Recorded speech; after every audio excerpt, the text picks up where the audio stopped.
This program is presented by Birch Gold Group, the precious metal IRA specialists.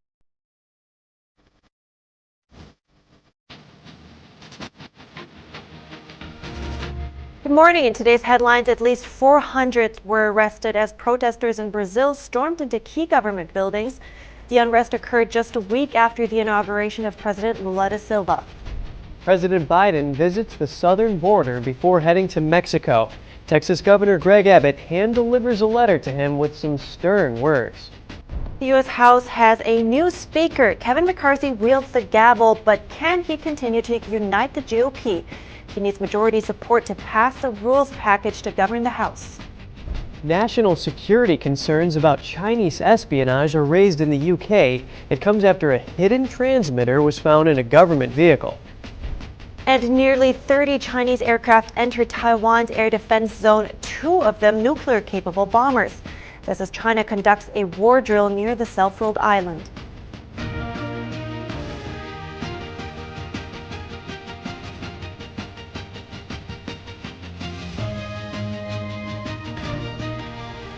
Good morning. Welcome to NTD. I'm Kevin Hogan. Good morning. I'm Evelyn Lee. Today's Monday, January 9th.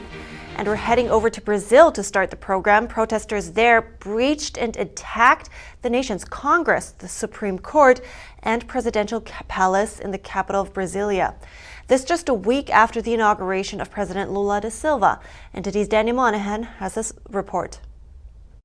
Dramatic scenes from Brazil's capital where thousands stormed the country's seats of government on Sunday. Supporters of former President Jair Bolsonaro, wrapped in Brazilian flags, were seen breaking windows and flooding parts of Congress with a sprinkler system. Rioters were also filmed inside the presidential palace and smashing furniture in Congress and the Supreme Court. Security forces were initially overwhelmed by the protesters. Bolsonaro, currently residing in Florida, condemned the attacks on Twitter. He pushed back against President Luiz Inácio Lula da Silva, known as Lula, who had blamed him for what had occurred. He wrote that, quote, "Peaceful demonstrations in the form of the law are part of democracy. However, the destroying of and breaking into public buildings as occurred today, as well as those practiced by the left in 2013 and 2017, escape the rule." Meanwhile, Lula declared a so-called federal security intervention until the end of January.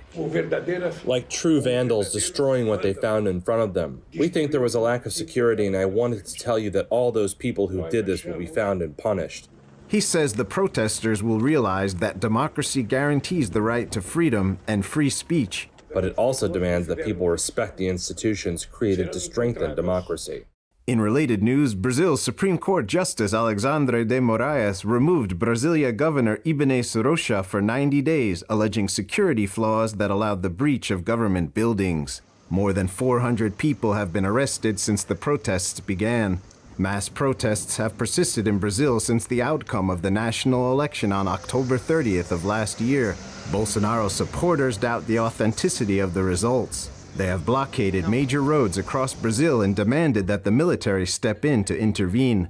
Lula, a socialist, was declared the winner with nearly 51% of the vote. Bolsonaro has not publicly conceded, but said in a speech in November 2022 that he would abide by the country's constitution. Daniel Monahan, NTD News. President Biden visited the U.S.-Mexico border yesterday. He flew into El Paso, Texas, where he was greeted by Governor Greg Abbott.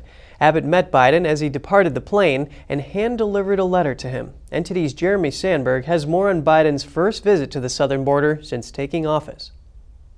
Abbott started his letter with, "Your visit to our southern border with Mexico today is $20 billion too little and 2 years too late." His stern words for the president didn't end there. The Texas governor called the trip a photo op and a game of pretend in a carefully stage-managed version of El Paso. He says the city rushed to remove illegal immigrants and migrant camps crowding the downtown core ahead of the visit, and that his trip sidesteps the sites where mass illegal immigration occurs, as well as avoids the thousands of landowners whose lives he says were destroyed by Biden's border policies. Abbott told Biden it's because the administration wants to shield him from the chaos being endured by Texans every day. Biden's roughly 4-hour visit was highly controlled. He encountered no migrants except about a dozen visible on the Mexican side.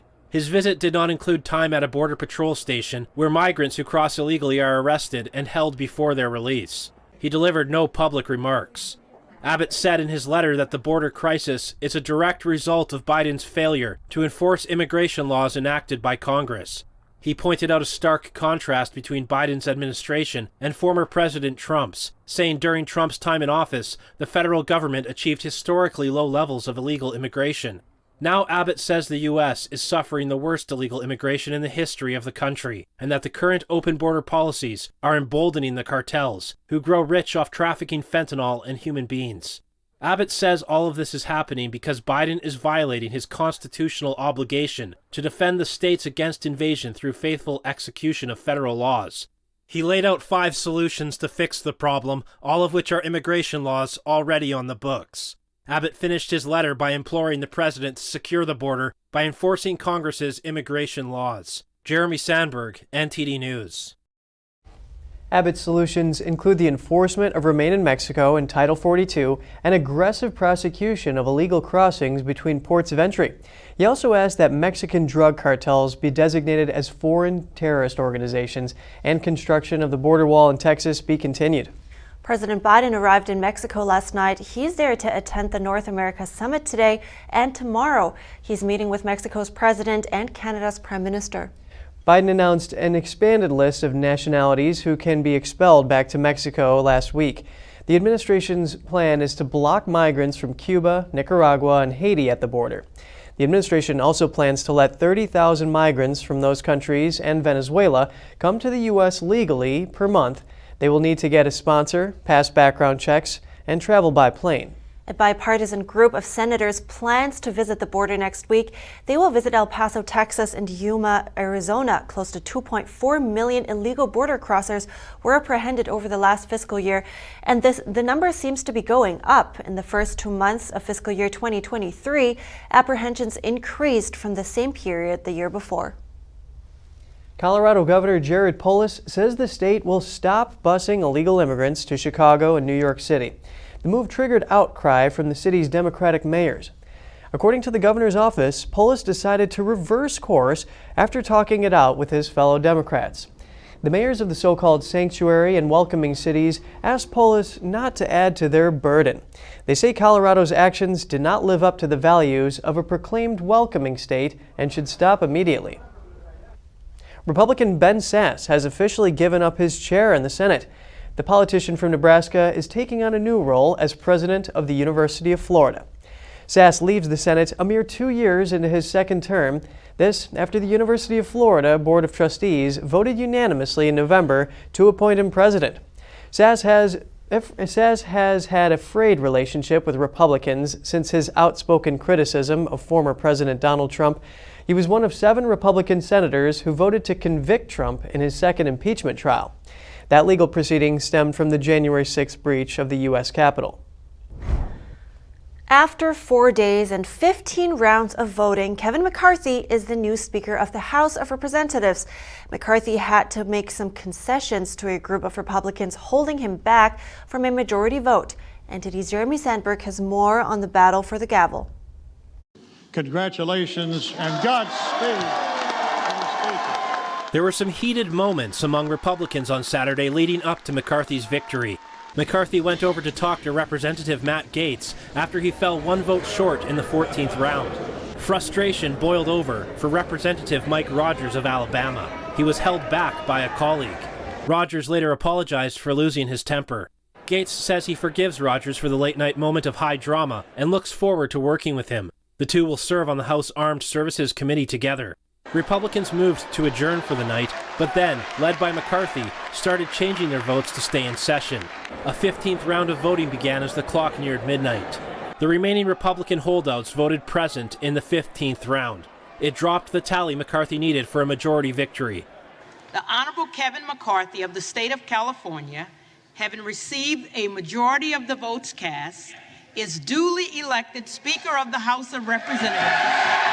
The end tally was 216 to 212, with Democrats voting for Hakeem Jeffries. McCarthy says Gaetz united the group, holding him back to vote present in the last round. At the end of the night, Matt got everybody there from the point that nobody voted against the other way. McCarthy thanked former President Trump. He says no one should doubt his influence. And really for the party and the country, that we have to come together. We have to focus on the economy. We've got to focus, make our borders secure. We've got to do so much work to do, and he was a great influence to make that all happen. So thank you, President Trump. McCarthy laid out his priorities for the 118th Congress. He talked about securing the southern border, combating woke indoctrination in American schools, and unleashing domestic energy production.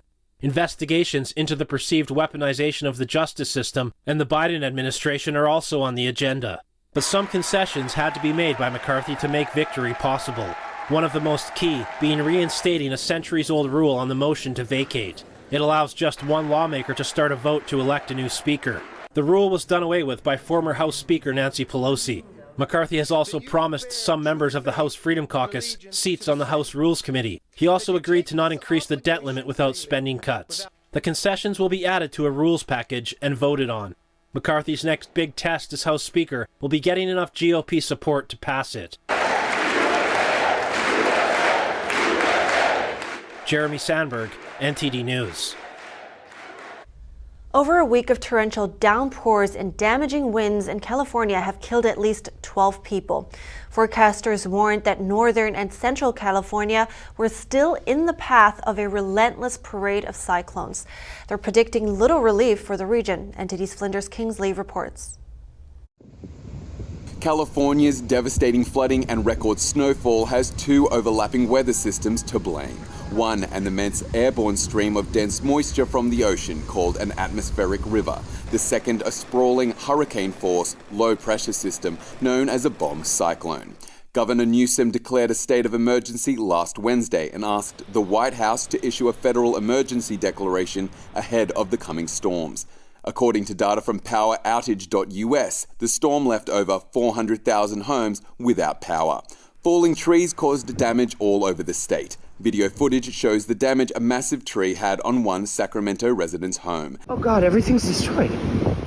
Across town, another fallen tree in Sacramento blocks a road. And while no one was killed under these fallen trees, unfortunately a homeless woman was killed when a falling tree branch fell onto her tent amid the torrential downpours. After a week of deadly weather, the state is still braced for more heavy rain predicted through Tuesday. By then, 5 feet of snow could fall on the Sierra Nevada mountains, with heavy floods causing ground saturation. The next storm moving through this week comes with an additional flood threat. Flinders Kingsley, NTD News. A Virginia teacher who was critically injured when she was shot by a 6-year-old student is showing signs of improvement. Meanwhile, authorities are trying to determine how a young child could have come into possession of a firearm. The first grader shot and wounded the teacher with a handgun in a classroom on Friday at Rich Neck Elementary School in Newport News, Virginia. The local police chief says the shooting was not accidental and was part of an altercation. Police have yet to release information about what led to the altercation as the investigation is ongoing. No students were injured in the attack. The teacher has been identified as Abby Werner, who is said to be in stable condition and improving. The boy is currently being held at an undisclosed location. According to researchers, the case represents a rare occurrence. It's only the third case of a child shooting a teacher in about 20 years.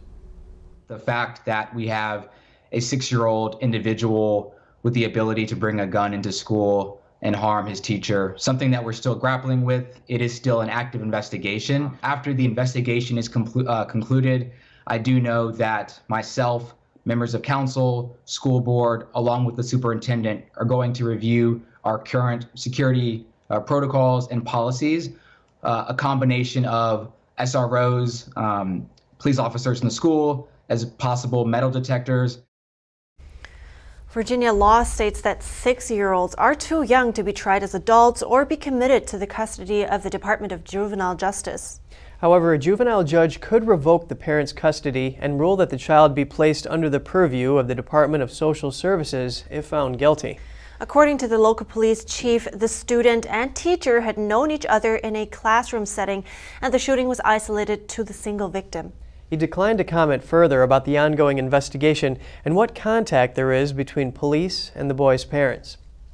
And coming up, Taiwan has condemned the Chinese Communist Party for its combat drills near the island. The latest round of drills is China's second in a month.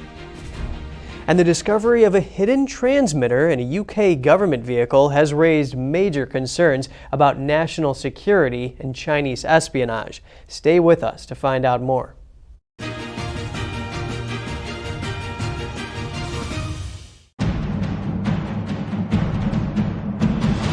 A performance that truly matters for each and every one of us.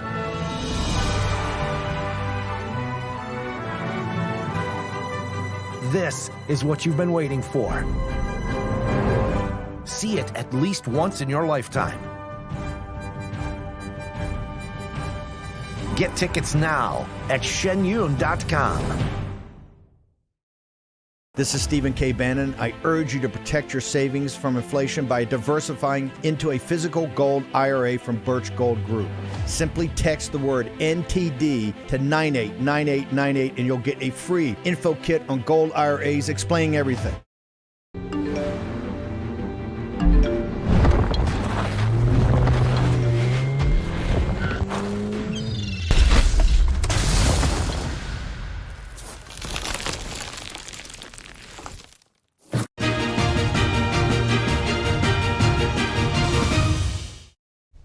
Welcome back. China holds another military combat drill around Taiwan. It was the second one in less than a month, with Taiwan's defense ministry detecting 57 Chinese aircraft. Taiwan's defense ministry said of the 57 aircraft and 4 naval vessels operating around the island, 28 aircraft entered Taiwan's air defense zone. 2 of the aircraft were nuclear-capable H-6 bombers that flew south of the island nation. Taiwan's presidential office strongly condemned the drills.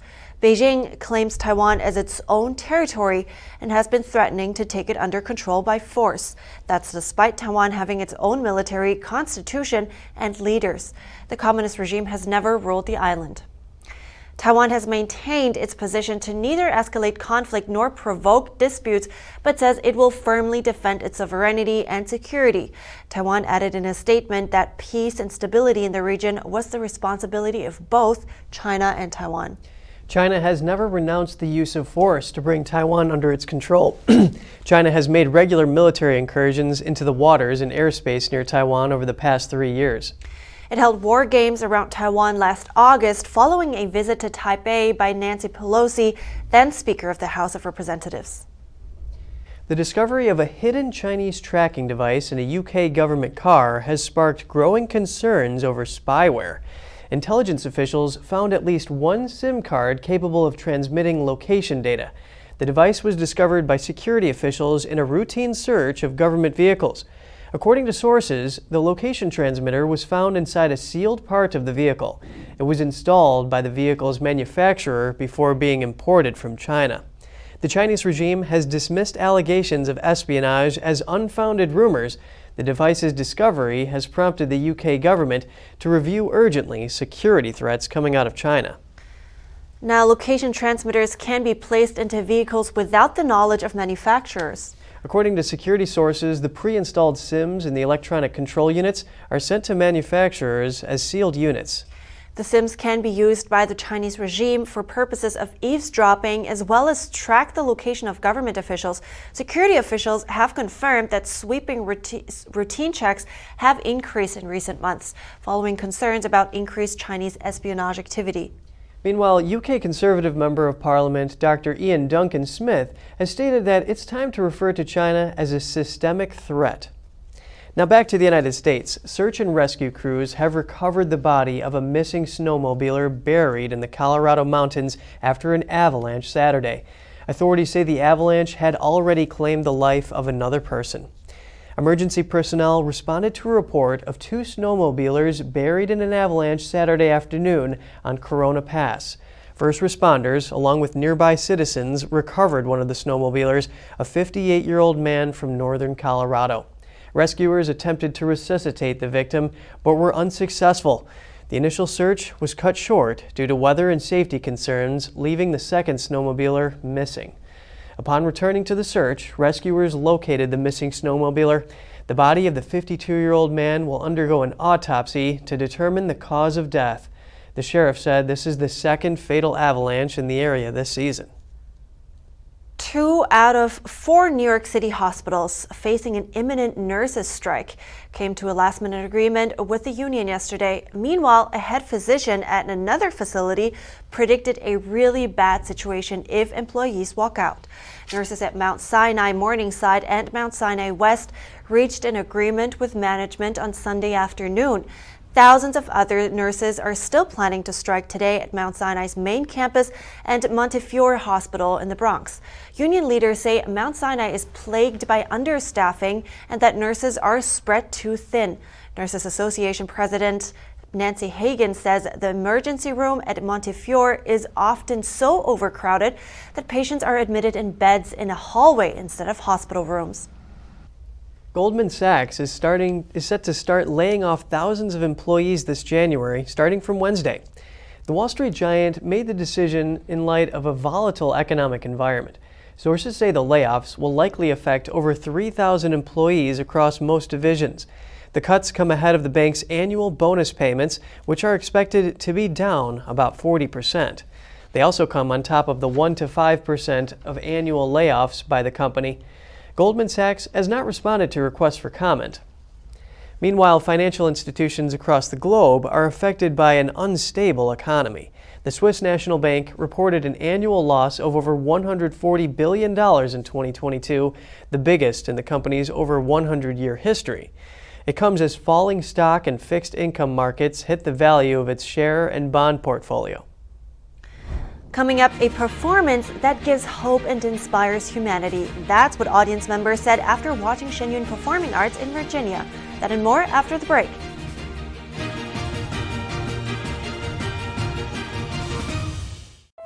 The Fixture Pioneer, CGM. Professional AI intelligent fixtures. All-round integration of 4 systems. High precision, high durability, high quality. 2-micrometer repetition accuracy. More than 80 patent certificates. ISO 9001 approved. Precision clamping to meet your every need. CGM has it all. Pride of Taiwan. CGM.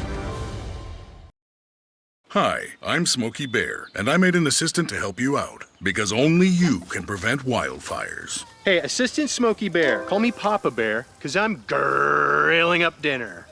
Do you get it? Yes, good job. So, what should I do with all these coals? Don't just toss them out. Put them in a metal container because those embers can start a wildfire. I understand. The stakes are high. Ha, ha, ha, ha. See, Smokey thinks I'm funny.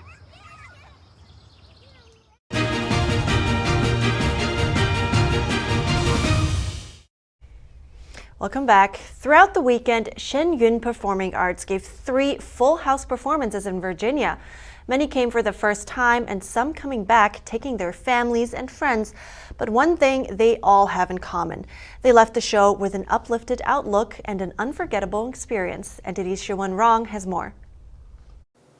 On the first weekend of the new year, Shen Yun gave 16 performances in 6 cities around the world.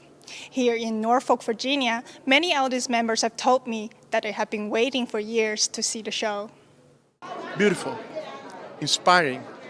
Oh, it was wonderful. It was Everything wonderful. was wonderful. The music, the performance, the dance, the whole story behind it. It just was exhilarating.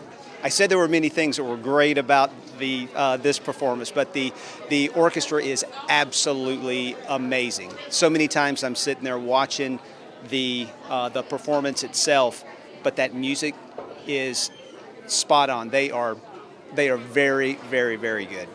From legends to myth, from ethnic dance to folk dance, Shen Yun aims to revive 5,000 years of Chinese culture, inspired by the heavens. Many audience members say Shen Yun is more than just a performance. It is a spiritual journey. The spirituality, the dancing, the orchestra, how everything comes together, and when you're sitting there, you're really thinking about nothing else. I guess it's almost like a spiritual journey. It's also affecting me on the spiritual side. It brings me to understand how important it is for people to look at everything else that's going around, not only what they've seen, but the fact that there's a creator and he cares about us. The entire performance embodied the idea that humanity needs to be kinder to each other.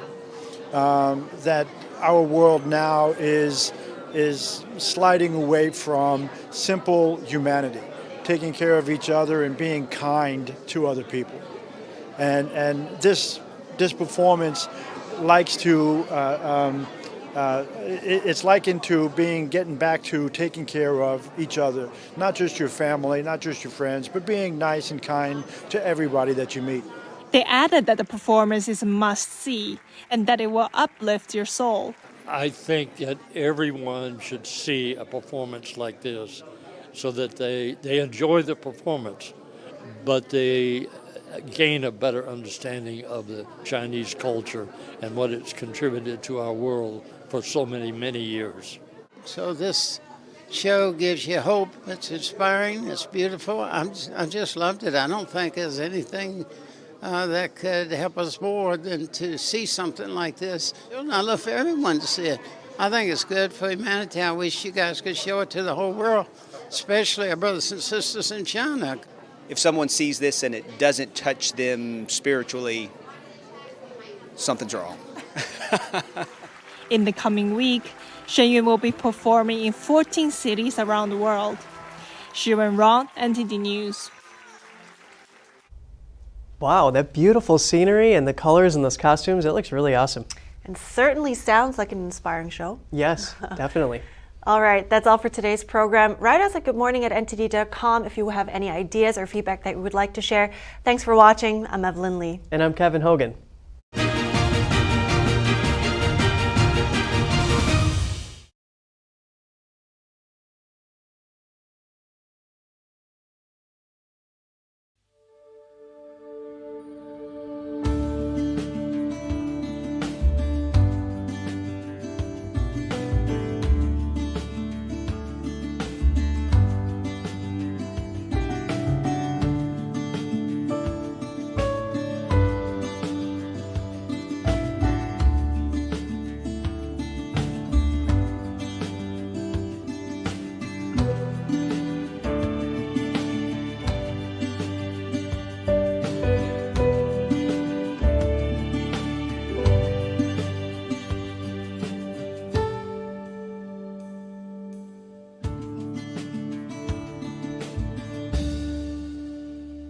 Thanks for watching us on YouTube. Did you know YouTube only keeps selected videos on its platform?